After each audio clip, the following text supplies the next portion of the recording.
en électricité, on sait ce que c'est. Entre deux fils, on branche un générateur. Dans l'un des fils, on a des électrons en trop, dans l'autre il en manque. À l'autre bout des fils, les électrons passent à travers un récepteur en dégageant de l'énergie. Cela fait un courant d'électrons, c'est très simple. Malheureusement, dans la pratique, les électrons, on ne les voit pas. Et si vous voulez vous y reconnaître dans les circuits électriques, vous avez besoin d'un peu plus de renseignements que ça, bien sûr. Nos messieurs vont nous aider. Le générateur crée entre les deux fils une différence de potentiel ou tension. Cela se mesure en volts. Merci, monsieur Volta. Le générateur, cela peut être une pile, un accumulateur d'auto ou tout simplement une prise de courant. Le récepteur, cela peut être une lampe, un fer à repasser, un radiateur électrique, enfin quantité d'appareils plus ou moins puissants. La puissance, cela se mesure en watts ou en kilowatts. Merci, monsieur Watt. Dès que le récepteur est branché sur le générateur, il passe un courant. Et il n'est pas nécessaire d'être diplômé en électricité pour comprendre que si on branche une lampe 2 fois plus puissante, il va passer un courant 2 fois plus intense. Ceci à supposer que les volts n'aient pas changé. L'intensité du courant, cela se mesure en ampères. On pourrait la mesurer bien sûr, mais ce n'est pas la peine. On connaît la tension, c'est écrit sur les piles ou sur les compteurs. On connaît la puissance, c'est écrit sur les appareils. Il suffit de faire une petite division.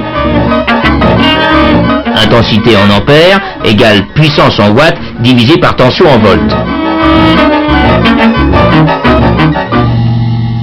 Combien passe-t-il par exemple d'ampères dans un radiateur de 1500 watts branché sur une tension de 220 volts? Eh bien il passera 1500 divisé par 220 égale 6,8 ampères, si on ne s'est pas trompé. Mais je vois que nos messieurs ont préparé un petit exercice. Sur une même prise, ils ont branché 3 lampes de 100 watts, un radiateur de 1500 watts, un grille-pain de 760 watts et un four électrique de 3000 watts. Problème, calculer l'intensité du courant qui va passer dans la prise. Eh bien c'est simple, 100 plus 100 plus 100, plus 760, plus 1500, plus 3000. Puissance totale 5560, divisé par la tension 220, égale, messieurs, égale 25 ampères.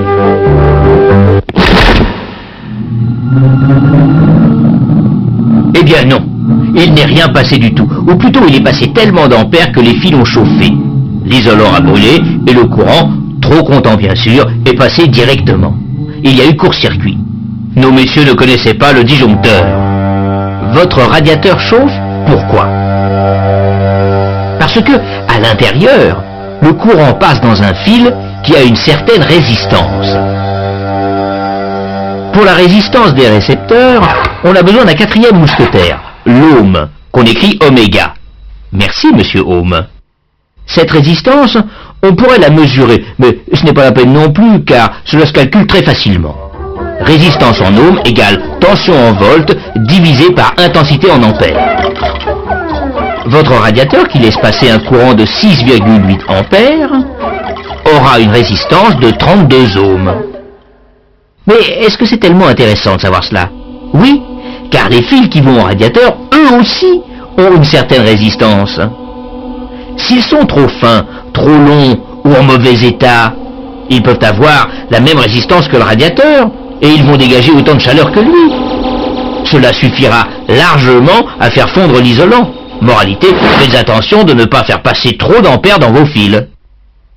Alors, retenez les noms de nos 4 mousquetaires. Watt, ampère, ohm, volt. Et si en plus vous retenez leur formule, alors là vous serez quelqu'un de presque diplômé en électricité.